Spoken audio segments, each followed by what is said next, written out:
nom des journalistes du Sénégal. Non, il n'est pas parti au nom des journalistes sénégalais. Non, parce que c'est ce qu'ils ont fustigé dans le communiqué. Non, moom Moustapha Cissé Lo moo ko invité en tant que snapper moom traité wul deful journal traité wul élément moom day snapper dugal ci snapper. mais ñi seetaan ñaa. waaw mais loolu Moustapha Cissé Lo bëgg a faaw loolu Moustapha Cissé Lo bëgg. en tout cas ça a donné beaucoup, ça a suscité beaucoup d'informations par rapport à ça parce que déjà affaire bi siiw na ñëpp ñu ngi siy wax. waaw mu ñoom yàgg nañu couvrir Moustapha Cissé Lo mu dem ñëw kenn du xam ne sax Moustapha Cissé Lo demoon na CEDEAO. li ngay wax garaaw na de. waaye fu mu nekk nii ñaa ñëpp xam ne il faut accepter la réalité. ah oui ñaa est suivi par tous les Sénégalais. Je ne défends pas, c'est la réalité. Oui, c'est vrai, mais il faut quand même pas toute une corporation nga ni amuñu mënuñu jox kenn visibilité su. Non, j'ai pas dit que mënuñu joxe visibilité dama ne Moustapha Cissé Lo yàgg naa dem parlement CEDEAO peut-être sénégalais yu bëri duñ ko yëg mais fu mu nekk nii ñaa bu mu fa demee mais je peux dire que ne ñi ko doon yëg yokku na il faut reconnaître ça quand même ñaa est très bien suivi que vous l'acceptez ou non. de grâce dañ ko nangu rek. waaw nañu man yéen boo leen demee journal ngeen koy wane journal ñun ñoo koy seetaan Sénégal. extrait ñëpp. Dakar da ngay seetaan journal. yow yaa ngi ci maison de presse. Sen TV, bienvenue chez vous.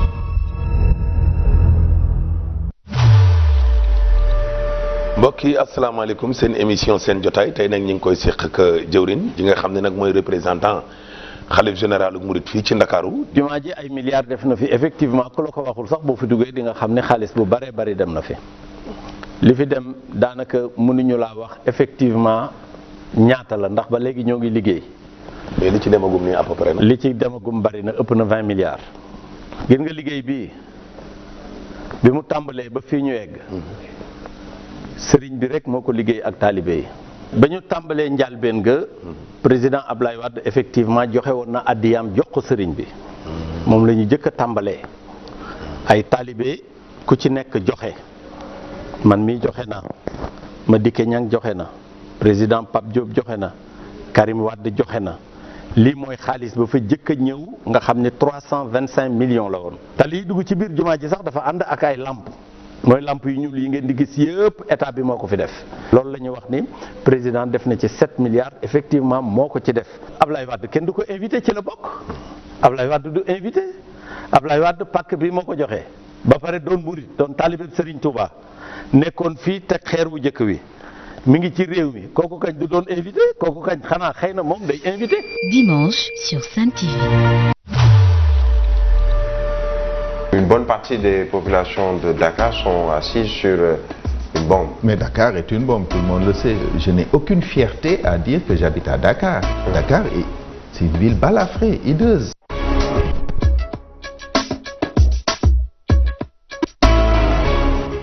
Merci de nous retrouver et de nous rester fidèles sur Sen TV, votre émission Toute la vérité qui revient ce dimanche avec un invité qu'on ne voit pas trop souvent s'épancher dans la presse ni dans les journaux de manière générale à la télé.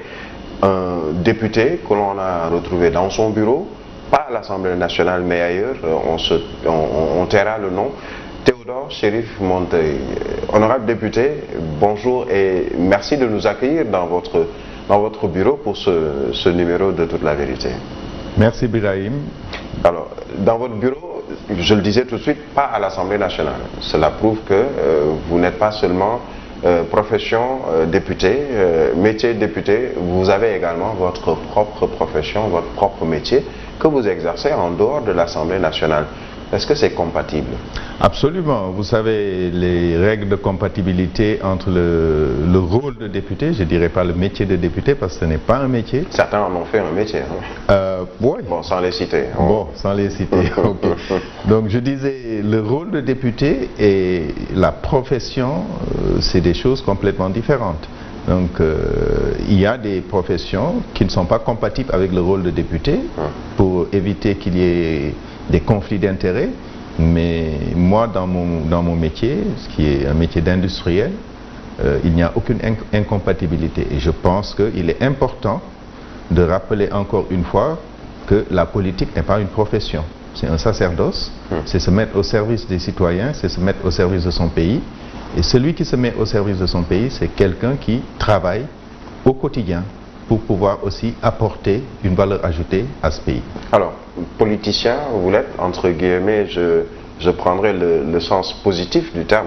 politicien, puisque vous êtes le leader de l'Union citoyenne Buntubi, et c'est justement à travers votre parti politique, vous avez, on s'en souvient encore, c'est peut-être assez récent, marqué votre empreinte l'espace politique au Sénégal en vous affichant comme quelqu'un d'indépendant, qui est à la suite dans ses idées et qui ne marchande pas forcément une conviction sur le plan politique. Union citoyenne Buntubi, comment se porte votre parti qu'on n'entend plus, hein? Je sais Alors, pas si je tiens juste à préciser que je ne suis pas le leader de Union citoyenne Buntubi, j'en suis le directeur national opérationnel.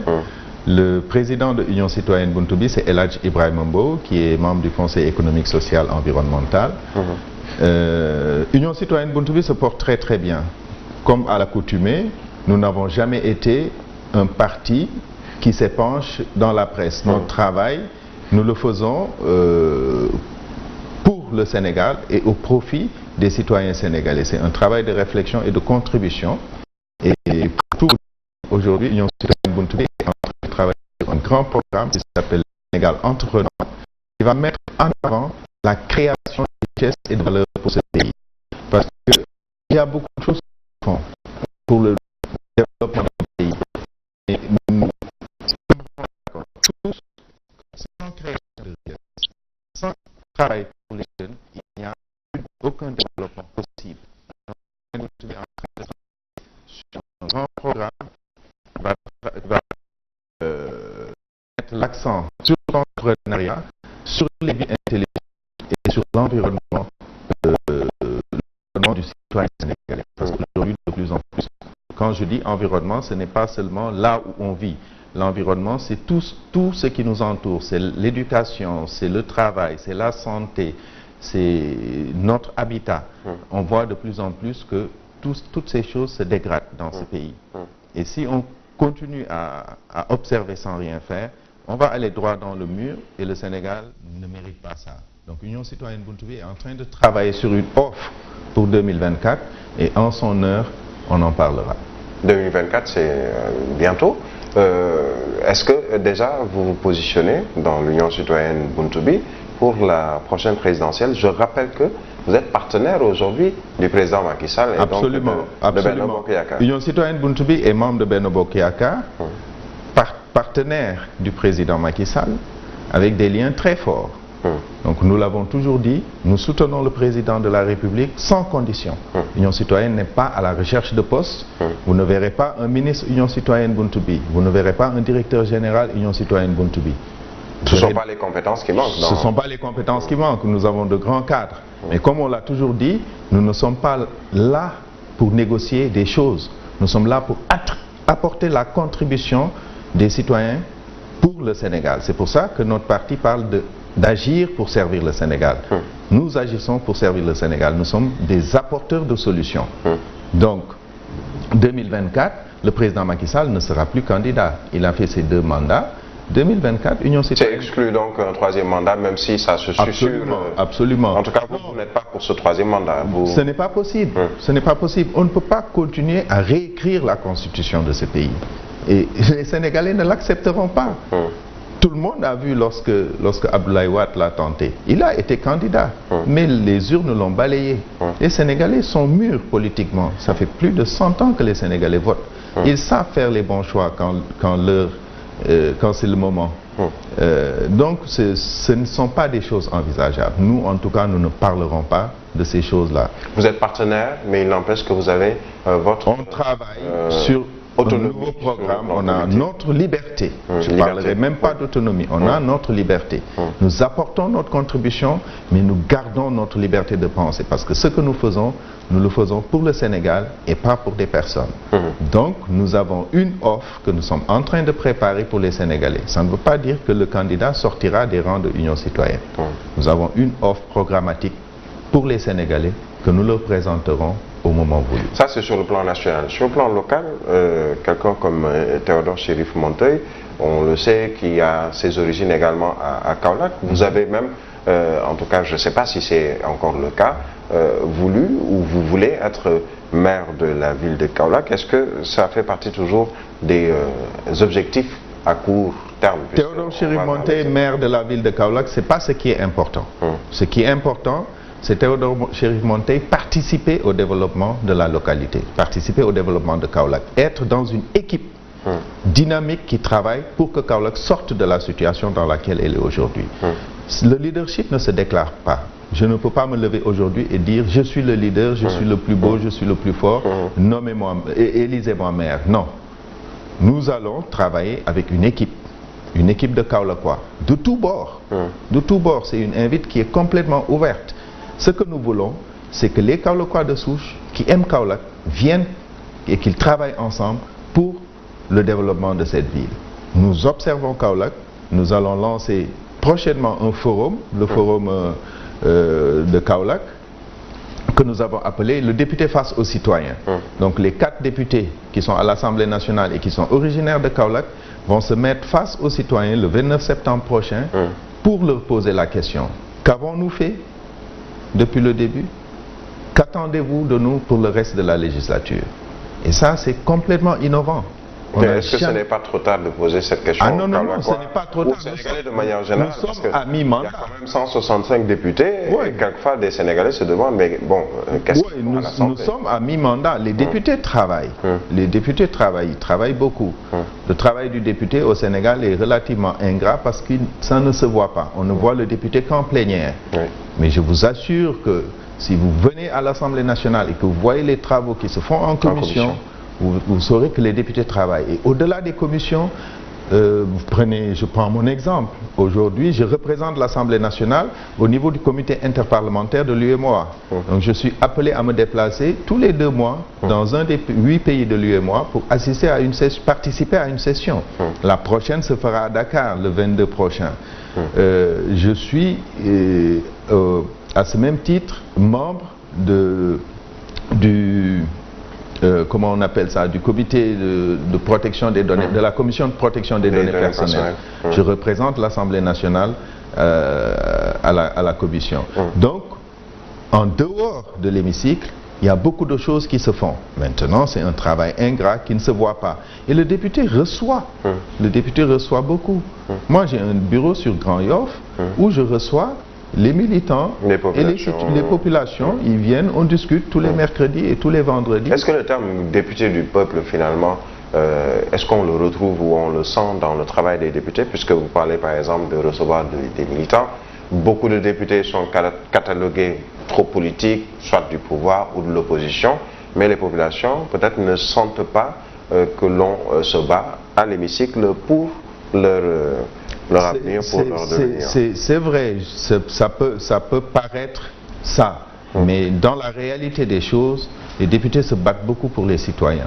Maintenant, on n'a pas encore la masse critique de députés qu'il faut pour que ce travail se voie. Je dis très souvent qu'il nous faudra une masse critique d'au moins 50 députés sur les 160 pour que ce travail puisse se voir. Que ce ne soit pas forcément la majorité présidentielle. Un député du président, ça n'a pas de sens. Moi, personnellement, je refuse, je suis membre de Benno Bokk Yakaar, mais je ne peux pas être le député d'un président de la République. Parce que je n'ai pas été nommé par un président de la République et il a son pouvoir. Il a été élu par le peuple, j'ai été élu par le peuple. C'est 2 pouvoirs complètement distincts. Je suis censé représenter le peuple.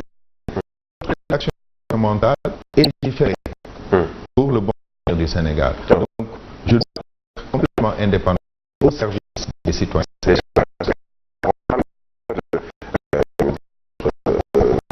Peut-être de briguer peut-être tard le mairie de Kaolack. Il faudrait déjà que l'élection ou les élections puissent venir, ce qui est vraiment le cas, puisque encore d'un second bord, puisque ces élections prévues au mois de décembre risquent de ne pas se tenir. Pensez-vous que ces reports successifs?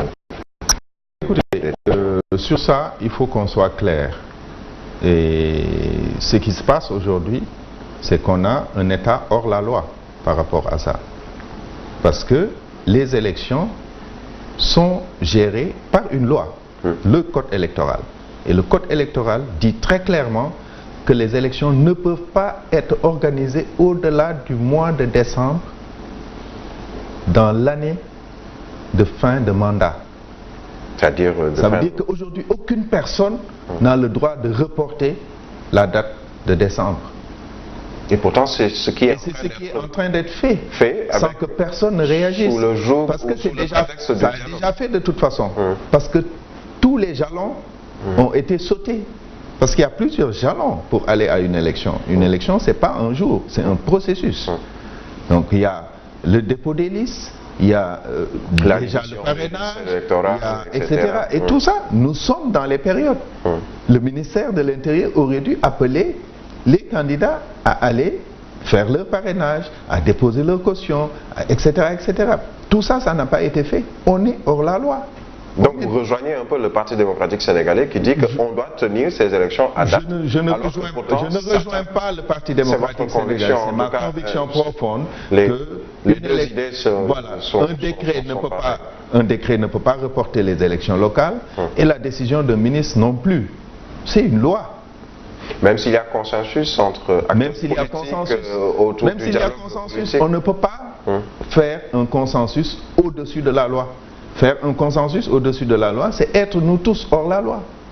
On ne peut pas légiférer et aller au-delà de cette loi. Si on commence à faire ça, c'est la porte ouverte, on ouvre la boîte de Pandore et c'est tous les dangers qui sont devant nous. Donc nous ne pouvons pas nous permettre de ne pas légiférer.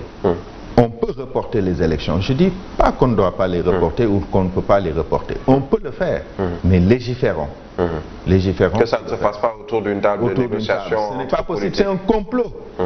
C'est ce que j'appelle les complots politiques contre le peuple sénégalais. Chaque fois que les politiciens s'entendent entre eux pour faire quelque chose, ils sont en train de comploter contre le citoyen. Et pourtant, dans ces politiques, il y a Benno Bokk Yakaar, une partie de l'opposition, absolument, mais les non-alignés. La position de l'Union citoyenne sur ça est très claire. Nous ne sommes pas d'accord avec ce genre de tractation. Nous sommes d'accord avec le dialogue, mais le dialogue aurait dû se faire avant qu'on se donne le temps de le faire, de légiférer, de dire nous reportons les élections à l'année prochaine parce que, etc. Vous êtes partie prenante du dialogue Union citoyenne Buntubi est partie prenante du dialogue national. On n'est pas présent à la table de négociation sur le dialogue politique. C'est un choix délibéré. Ce n'est pas un choix délibéré parce que ça s'organise autour de 3 pôles. Le pôle présidentiel, le pôle de l'opposition et le pôle des non-alignés. Donc le pôle présidentiel a des représentants qui ont été choisis par le président de la République. Sur quelle base, nous ne le savons pas. Est-ce que vous, en tant que député du peuple, justement, et présent à l'Assemblée nationale, cette question, vous ne pouvez pas la soulever en plénière ou à l'Assemblée nationale, justement? Absolument. Aujourd'hui, nous ne sommes pas en session, mais si on était en session, je l'aurais soulevé de façon très claire. Et j'en parlerai à l'ouverture de la session. Alors, si les élections sont reportées, Union citoyenne Buntubi n'aura peut-être pas de choix que de participer à ces élections, même malgré... Union citoyenne Buntubi participera à toutes les élections. Nous avons créé ce parti politique, comme je vous l'ai dit, pour être en action. Nous ne sommes pas dans la critique négative et stérile. Nous sommes dans l'action. Nous sommes dans la réflexion, suivie de l'action. Nous participerons à toutes les élections qui se feront dans ce pays, d'une façon ou d'une autre. Nous avons choisi délibérément, aux élections locales et aux élections législatives, d'aller avec la bannière de notre parti. Parce que nous pensons qu'un parti politique doit se jauger et se mettre en face des citoyens et faire une offre claire. Nous ne pouvons pas faire des associations politiques. Nous faisons des offres programmatiques. Si nous sommes d'accord avec des gens sur une offre programmatique, on peut aller avec eux. Nous ne pouvons pas faire des deals politiques. Ce n'est pas notre démarche. Et pourtant, on dit que, par exemple, aujourd'hui, personne ou aucun parti seul ne peut remporter des élections. Il faut nécessairement qu'il y ait association. Pourquoi remporter des élections? Notre objectif n'est pas de remporter l'élection, c'est de présenter notre offre. Un jour, les Sénégalais comprendront que c'est la bonne offre et le choisiront. L'objectif, ce n'est pas forcément de remporter les élections, c'est de participer aux élections et de donner une offre. C'est vrai, nous cherchons à conquérir le pouvoir, mais cette conquête de pouvoir ne peut pas se faire de n'importe quelle manière. Ça se fait selon une démarche positive, structurée et organisée. Alors, on va peut-être même anticiper parce que certains disent que les membres de la coalition Benno Bokk Yakaar, les proches au sein de l'APR, sont en train de vouloir régler rapidement la succession de Macky Sall. Est-ce qu'il est aujourd'hui trop tôt de parler de cette succession en 2024? Je ne sais pas, je ne suis pas de l'APR, donc je ne peux pas parler à leur place. Mais je pense que la succession de Macky Sall, qu'il soit trop tôt ou trop tard, il faudra en parler. Donc, qu'est-ce que ça veut dire trop tôt ou trop tard? Il est clair qu'il ne sera pas président de la République en 2024. Ce sera quelqu'un d'autre. Donc, les gens qui veulent être président de la République en 2024 doivent se préparer maintenant. Pourquoi on va leur demander d'attendre à 1 an de 2024 pour se préparer? Si tu veux gagner, tu veux gagner le combat, il faut te préparer. Ça va bloquer le fast track, ce sera le slow track après. Mais le fast track, vous savez ce que j'en ai dit quand on en a parlé. Le fast track, pour moi, c'est un mauvais concept. Je ne crois pas au fast track. C'est un concept qui vient des aéroports. C'est un privilège qu'on offre à des gens qui ont payé un peu plus pour aller vite. Fast track, pour moi, ça veut dire aller vite. C'est-à-dire atteindre l'objectif, mais aller bien, mais sans efficience. Ce qu'on demande à un gouvernement à qui on a confié nos deniers, c'est de l'efficacité, c'est-à-dire atteindre l'objectif, et de façon efficiente, avec le moins de dépenses possible. Si on veut aller vite en dépensant beaucoup, ça ne servira à rien. Nous ne voulons pas de ça. L'objectif, ce n'est pas d'aller vite. L'objectif, c'est d'atteindre les objectifs avec les bons moyens. Et ça, il n'y a pas de slogan, c'est du travail. Il faut travailler dur, matin et soir, nuit et jour, pour y arriver. Oui, aujourd'hui, en venant à votre bureau, on a rencontré toutes les difficultés du monde à cause justement des travaux du train express régional qui passe plus à côté de chez vous, à votre bureau. Que pensez-vous de ces travaux, la lenteur que cela a causé et surtout, très récemment, les inondations, le cas Rufisque, dans d'autres localités de la banlieue de Dakar? Un bon projet ou un projet qui pouvait attendre? Un train, par essence, est toujours une excellente chose. Donc, une excellente chose qui aujourd'hui crée de véritables problèmes pour les citoyens, pour les populations. Donc, je ne dirais pas que le TER est une mauvaise chose. Dans 10 ans, les gens seront très contents d'avoir le TER. Et fiers peut-être d'avoir ce TER. Mais ils n'auront pas vu tout ce que les populations ont vécu comme calvaire pour qu'on y arrive. On a l'habitude de dire qu'on ne fait pas d'omelette sans casser des œufs. Mais si on veut faire une petite omelette en cassant une dizaine d'œufs, c'est très problématique. Le TER, c'est une petite omelette. C'est une petite omelette avec une trentaine d'œufs. Le tracé est court. Qu'est-ce qui se passe aujourd'hui? Qu'est-ce qui se passe? Comme à l'accoutumée, on lance des projets qui sont bons, substantiellement bons.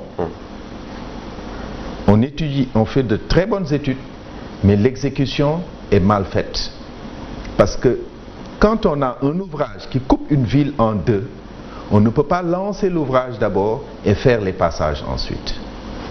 C'est comme quand on construit nos villes. Voilà, c'est comme quand on construit nos villes. On construit les bâtiments et ensuite on pense aux routes, à l'assainissement et à l'éclairage. Alors que la règle voudrait qu'on fasse les voiries, qu'on fasse l'assainissement, qu'on fasse l'éclairage avant qu'il ne sorte un seul bâtiment. Les Chinois construisent des villes, on a vu la charrue avant les bœufs. Aujourd'hui, Rufisque est coupé en deux. Mais c'est les habitants de Yeumbeul, la cité Comico où habite ma petite sœur, ils ne peuvent plus sortir. Il y a des fonctionnaires qui sont dans cette cité qui lui ont dit ils prennent congé jusqu'à ce que les travaux finissent. Ils ne peuvent plus sortir. Des travaux qui n'ont pas encore fini. On n'a pas vu l'horizon, on ne sait pas. Novembre, je ne pense pas. Moi, je passe devant les ouvrages tous les jours. Je ne suis pas ingénieur en BTP, mais j'ai dirigé de grands projets de construction d'usines. Je sais le temps que ça peut prendre pour finir ces travaux. Je ne pense pas qu'en novembre, on puisse terminer les travaux et réceptionner le TER. On reviendra sur tout ceci. Ce sera dans la seconde partie de votre émission Toute la vérité qui revient juste après cette courte page de publicité.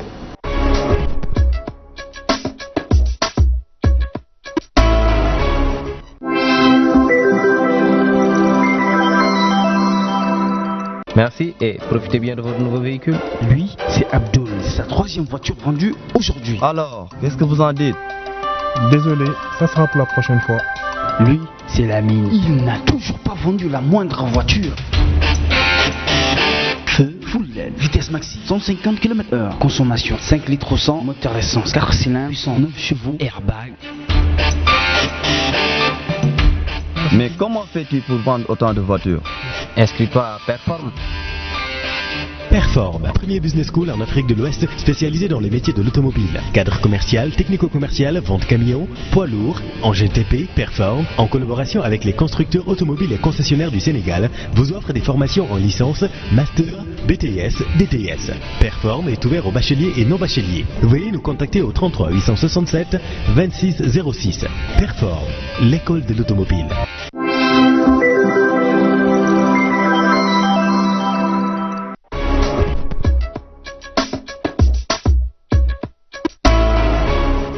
Merci de nous retrouver pour la seconde partie de votre émission Toute la vérité. Notre invité aujourd'hui, honorable député Théodore Chérif Monteil. Cette seconde partie qu'on va faire en fast track. Alors parlons de ce fast track. Vous le disiez tout à l'heure, un concept que vous n'aimez pas trop, puisque dans le contenu, on ne sent pas cette vitesse dans l'exécution, mais une bonne exécution de tout ce programme PSE2, entre autres.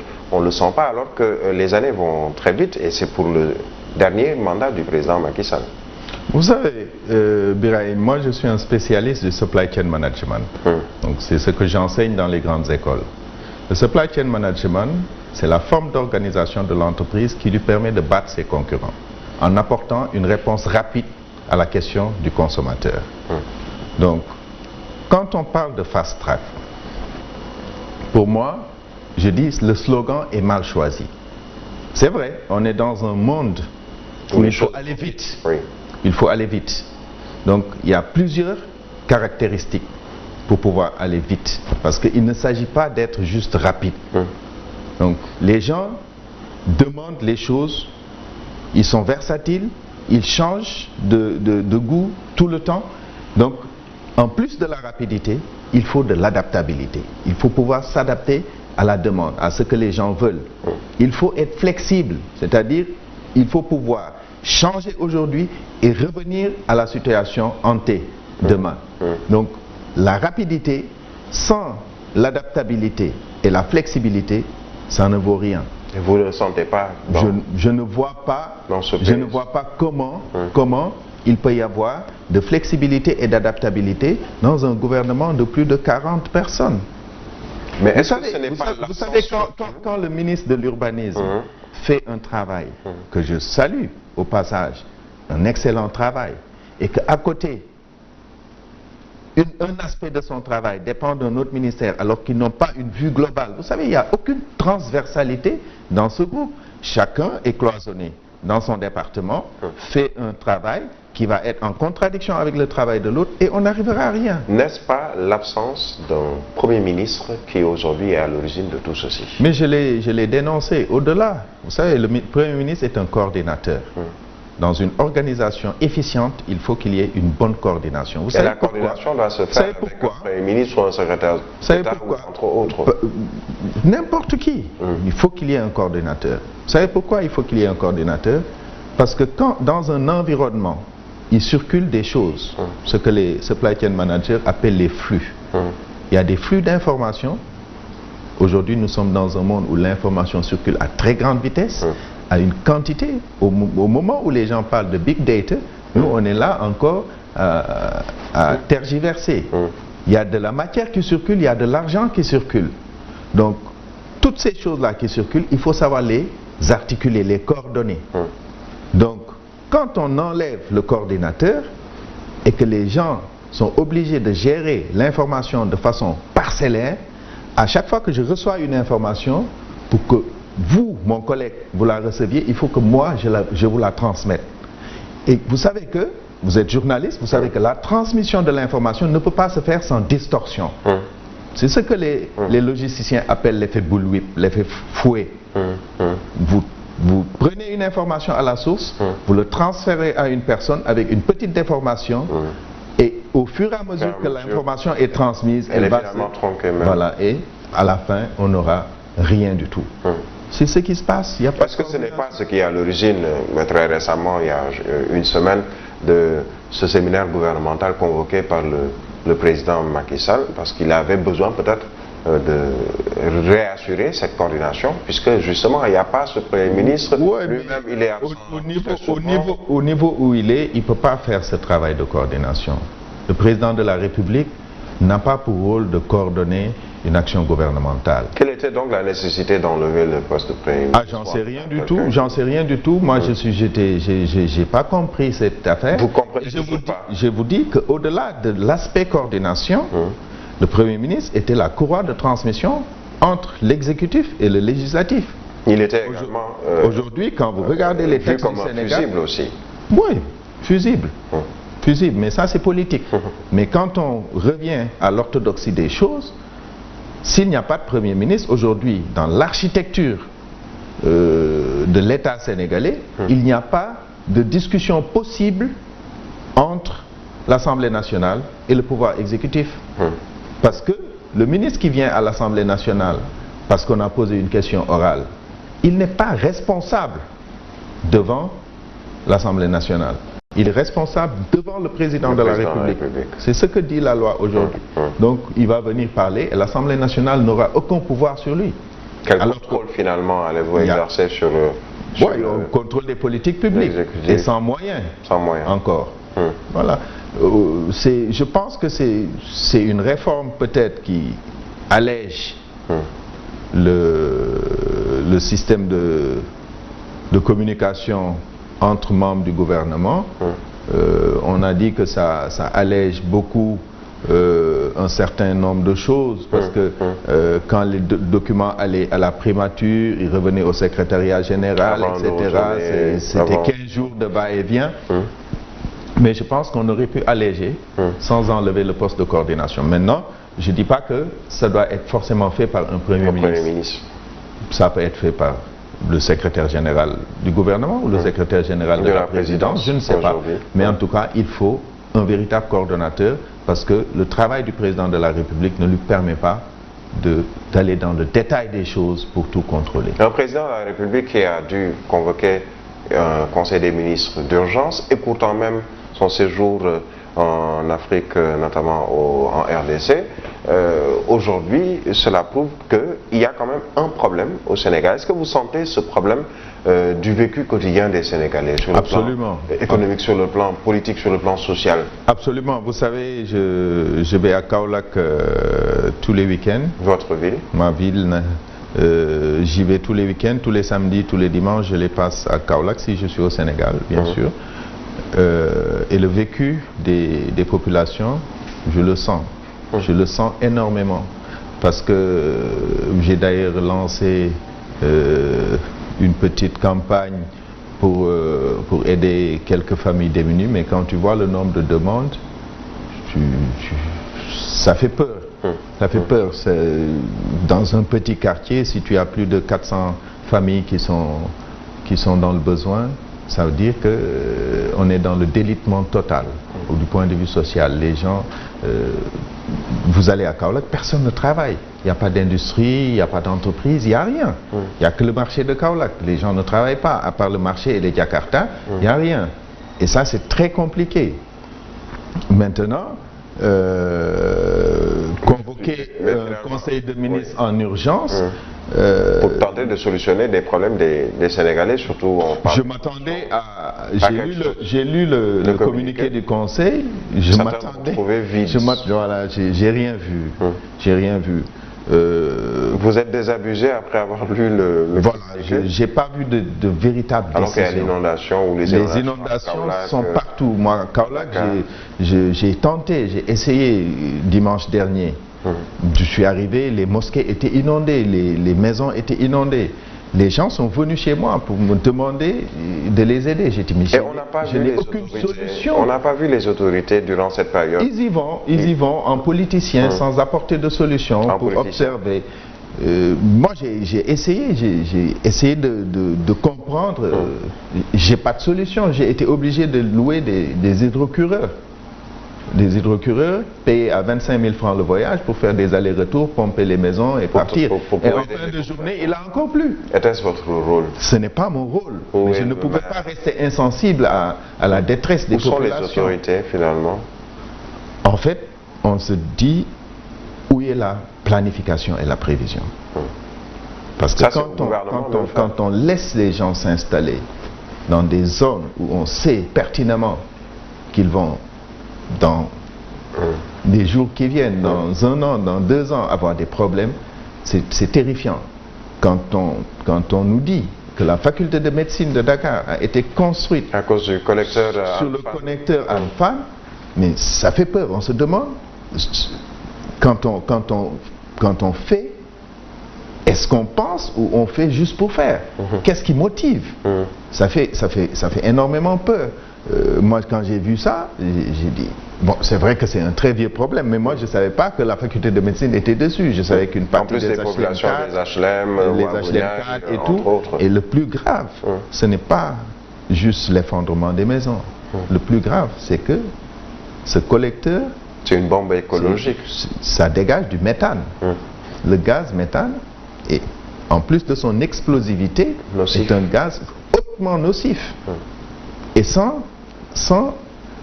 c'est irréversible. Les attaques du méthane sont irréversibles. L'ammoniac te tue, mais le méthane peut te laisser vivant avec des séquelles qui vont... c'est ce qu'on appelle en chimie les produits carcinogènes. Non seulement tu vas avoir la maladie, mais tu vas le transmettre à ta descendance. Finalement, nous sommes où une bonne partie des populations de Dakar sont assises sur une bombe. Mais Dakar est une bombe, tout le monde le sait.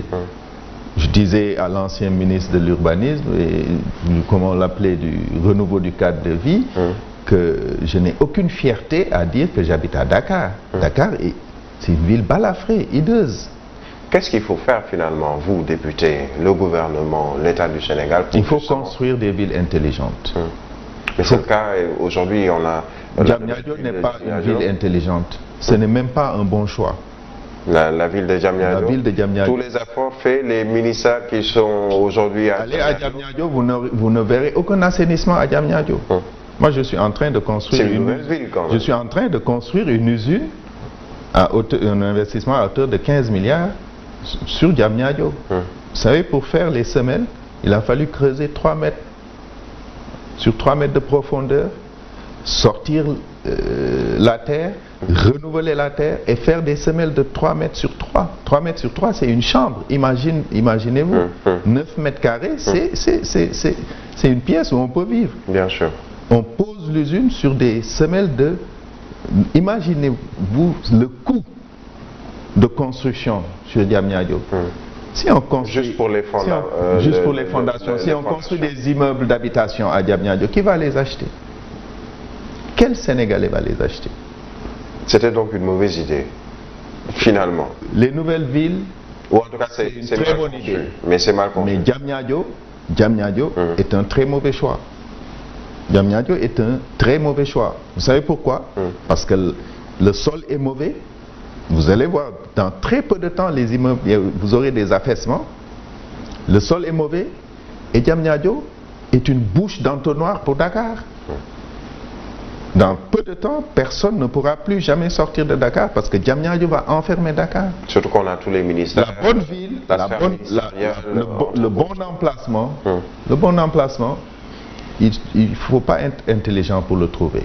On prend la carte du Sénégal, on regarde la Grande Côte, on a une zone complètement vide avec un sol d'or, c'est la zone de Gaï.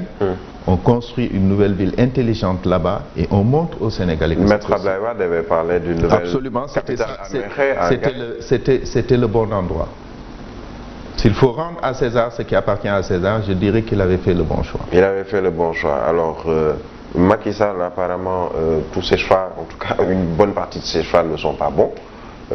Qu'est-ce qu'il faut pour rectifier? Est-ce qu'on attend un prochain régime qui va encore repartir sur de nouvelles bases ou est-ce qu'on devrait pouvoir rectifier? Le PSE est un bon programme. Attention, je ne dis pas que mais il y a certains points qui ne sont pas tous bons. Les choix ne sont pas bons. Le contenu du PSE est excellent. Je l'ai toujours dit. Mais la mise en œuvre est mauvaise. C'est comme si vous... Et pourtant, on a même... C'est comme si vous construisez un excellent sous-marin. Oui. Vous construisez un excellent sous-marin et vous le donnez à un moussaillon pour le conduire. C'est ça le problème. L'administration sénégalaise n'est pas moderne. Il faut qu'on pousse les choses, il faut qu'on se fasse violence et qu'on se dise, pour que les choses marchent, il faut qu'on travaille. Alors tous ces séminaires, ces ministères en charge de ceci, etc. C'est une réinvention de la roue. C'est une réinvention de la roue. Les théories ont été déjà faites. Il n'y a pas besoin.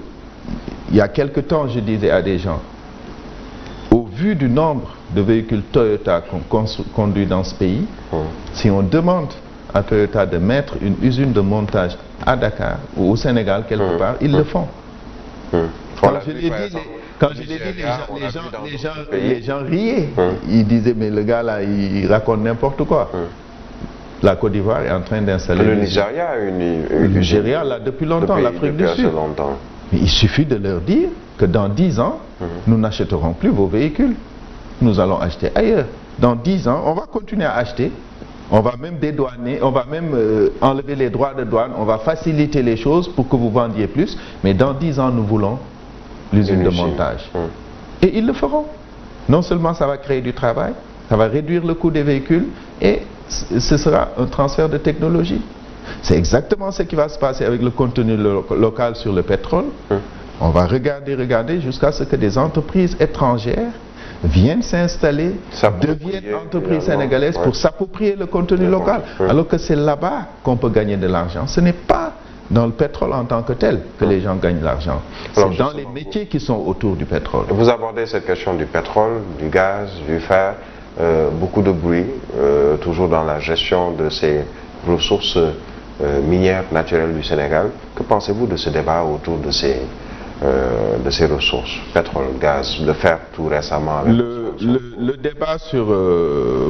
débat que certains politiques font par presse interposée sur ce sujet, pour moi, n'a aucun intérêt.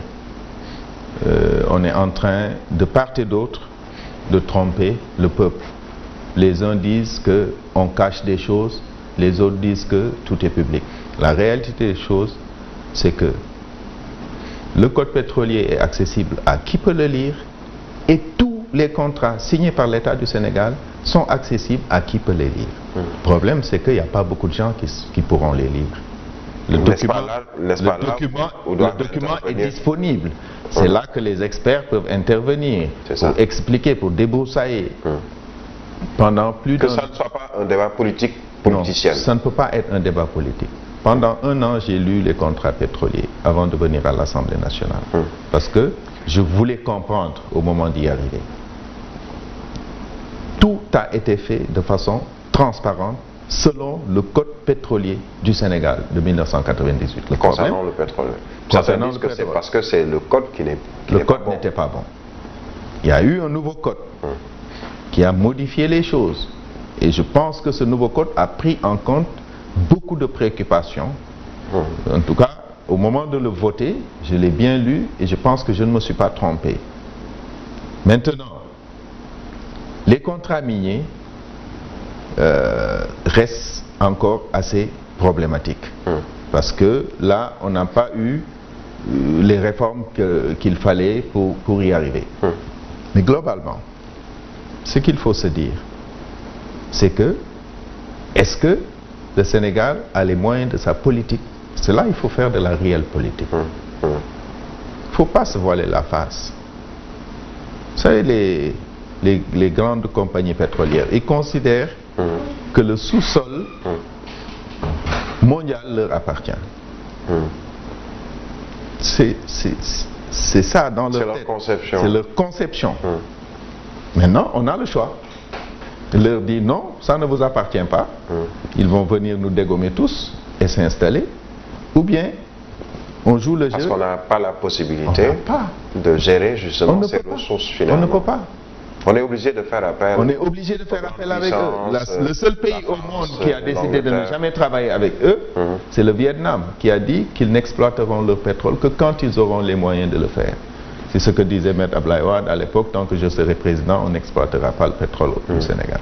Mais est-ce qu'il faut laisser le pétrole dans le sous-sol ou est-ce qu'il faut en tirer bénéfice, ne serait-ce que pour une partie? Ce que les anglo-saxons appellent make a trade-off. On doit faire un compromis. Un compromis. Mais pas une compromission. Pas une compromission. Dans cette histoire. Tout doit être transparent. C'est ça. Voilà la voie que nous avons choisie. Nous avons décidé de travailler avec ces personnes pour arriver à ce point. Et maintenant, mettre l'accent sur ce qu'ils appellent le local content. Le local content, c'est quoi? Le contenu local. Le contenu local. Toutes les activités qui tournent autour de l'exploitation du pétrole doivent revenir aux populations sénégalaises. Et c'est ce qui est dans le nouveau code pétrolier. Et ça, il est écrit dans le nouveau code pétrolier, il faut en garantir l'exécutabilité. Est-ce que finalement ce n'est pas le gouvernement politique, entre guillemets, qui communique très mal sur ces différents dossiers? Chaque fois que le gouvernement, la paire ou le président est attaqué... C'est vous le spécialiste de la communication. C'est une question aujourd'hui. On reproche justement à ce gouvernement de... les gens disent très souvent qu'ils sont dans la réaction, ils ne sont pas proactifs. Oh, je ne sais pas, je ne suis pas dans le gouvernement, je ne jugerai pas leur communication. Peut-être que c'est leur stratégie. Je suis un observateur. Je serai à leur place, c'est pas comme ça que je ferai. Alors aujourd'hui, on va peut-être aborder les dernières questions, l'actualité. Théodore Chérif Monteil, vous avez suivi cet épisode, entre guillemets, assez douloureuse de l'affaire Saint-Jean d'Arc de Dakar. Il y a également l'histoire générale du Sénégal. Trop de polémiques. Comment appréciez-vous ces moments, entre guillemets, où les Sénégalais ne se retrouvent pas? Alors, je à mon chauffeur ce matin quand on venait au travail que j'étais étonné de la capacité et de la richesse de la contribution des populations sénégalaises. Et surtout, et c'est bien que tout le monde s'exprime. J'ai commencé par l'histoire générale. J'ai entendu toutes sortes de déclarations venant de tous bords. Mais ce qui est clair, c'est qu'un livre d'histoire ne peut être écrit que par un historien. Il ne peut pas être écrit par un communicateur local, il ne peut pas être écrit par un marabout, il ne peut être écrit que par un historien. Qui peut peut-être apporter leur contribution. Maintenant, le communicateur traditionnel peut écrire le livre qu'il veut sur l'histoire du Sénégal, mais qui académiquement ne sera pas valable. Parce qu'il n'aura pas la rigueur scientifique finalement. Non, ça peut être scientifique, mais ça n'aura pas la rigueur académique, parce que l'académie a ses règles. Tout à fait. Il y a des recoupements à faire, il y a plein de choses à faire pour qu'un livre soit considéré comme un manuel. Parce que ce qu'on veut, c'est avoir un document d'où on va tirer nos futurs manuels. Alors, la polémique qu'il y a eu autour de Cheikh Abdoulaye Niass de l'école de Maodo. C'est une petite méprise. Tout le monde sait que être d'une école ne veut pas dire être élève. Être d'une école veut tout simplement dire avoir la même pensée. C'est comme quand on dit que l'islam soufi sénégalais est de l'école malikite. Donc, maintenant, peut-être que c'est le terme l'école de Maodo, parce que c'est pas forcément Maodo qui est l'inventeur de cette pensée, qui a frustré ces gens. Mais je pense que ça aurait pu être géré de façon beaucoup plus diplomatique, gentleman. Maintenant, sur l'ISJA, l'institution Sainte-Jeanne d'Arc, vous savez, j'ai travaillé sur ce dossier dès le début. C'est-à-dire quand le problème a éclaté au mois d'avril, avant même qu'on ne fasse la rentrée des classes, un certain groupe de députés dont je faisais partie a rencontré la direction de l'école, a rencontré le DIDEC, la direction de l'enseignement catholique de Dakar, et l'ONEC, qui est le déclarant officiel des écoles privées catholiques du Sénégal. Nous n'avons pas pu rencontrer les parents d'élèves. On a rencontré le ministre de l'Éducation nationale et au sortir de toutes ces rencontres, nous avions fait un certain nombre de propositions pour dépasser la crise. Mais le ministère, la dernière réunion qu'on a eue avec le ministère et l'institution Sainte-Jeanne d'Arc, c'est moi-même qui ai représenté le groupe de ça s'est passé au niveau de l'école. Un texte que j'ai fait ensemble.